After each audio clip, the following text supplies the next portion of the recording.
మా పెళ్ళి 8 సంవత్సరాలు అవుతుంది సార్. మాకు ఈ మధ్యనే రేషన్ కార్డు వచ్చింది సార్. మా ఆయన పెద్ద తాగుబోతే సార్.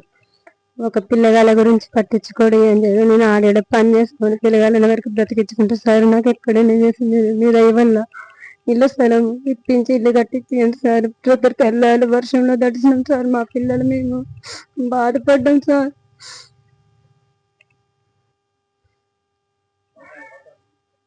రాత్రి కరెంటు లేకపోయినా బయట వర్షంలో మేము పడుకున్నామండి. మాకు ఎట్లా చేశాను ఏదో ఒకటి మీరందరూ సాయం చేయాలి సార్. రేషన్ కార్డు ఈ మధ్యన 1 నెల అవుతుందండి వచ్చి. ఈ నెలలోనే బియ్యం తీసుకున్నామండి మేము. ఇది అడిగిన మాకు రేషన్ కార్డు లేదండి. ఆ ప్రాంతంలో వీళ్ళకి ఇల్లు కానీ వాకిలు కానీ ఏది కూడా లేదు సార్. కిరాయికున్నలు కూడా బయట పడేసి చాలా చిత్రహింసంగా ఏలాంటి ఖబరు పంపించకుండా వాళ్ళకి శ్రమాలు పడేటుంది. ఎక్కడ వాళ్ళ ఏందనేది దిక్కు దివారం లేకుండా ఉన్నారు సార్.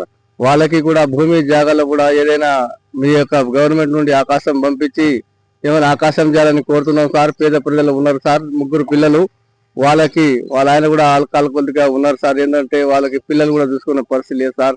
ప్రభుత్వమే ఆదుకొని చేయాలి సార్. ఎందుకంటే వాళ్ళకి ఎలాంటి శ్రమం కానీ ఎవరి సహాయం కానీ లేదు సార్. వాళ్ళకి చాలా పేద సమస్యలు ఉన్నాయి సార్. కాబట్టి వాళ్ళకి ఒక ప్లాట్ కానీ ఇక్కడ భూమి జాగా కానీ వాళ్ళకి ఇప్పించాలి సార్. ఎందుకంటే వాళ్ళు చాలా ఆర్థిక పరిస్థితిలో ఉన్నారు సార్. ప్రభుత్వమే కాపాడాలని ప్రభుత్వమే చేయాలని కూడా మేము కోరుతున్నాం సార్. ఎందుకంటే నిరుపేదం చేయాలని మీరు సహాయం మీరు చేయాలి సార్ గవర్నమెంట్ వాళ్ళు. ఎందుకంటే మీకోసం పేద ప్రజలు ఏంటంటే ఆర్థిక పరిస్థితులు ఉన్న వాళ్ళంటే అంటే చరిత వాళ్ళు కూడా అమ్మాయి పిల్లలతోటి వాళ్ళకి టయానికి భోజనం కూడా లేకుండా ఇది లేకుండా పిల్లల జల్లలతో అక్కడ ఇక్కడ చాలా బాధాకరమైన సమస్య సార్ చాలా. కాబట్టి చాలా మీరు దయచేసి వాళ్ళకి కాపాడుకొని కొద్దిగా ఏమైనా రక్షణ చూపెట్టాలని కోరుతున్నాం సార్ ప్రభుత్వానికి.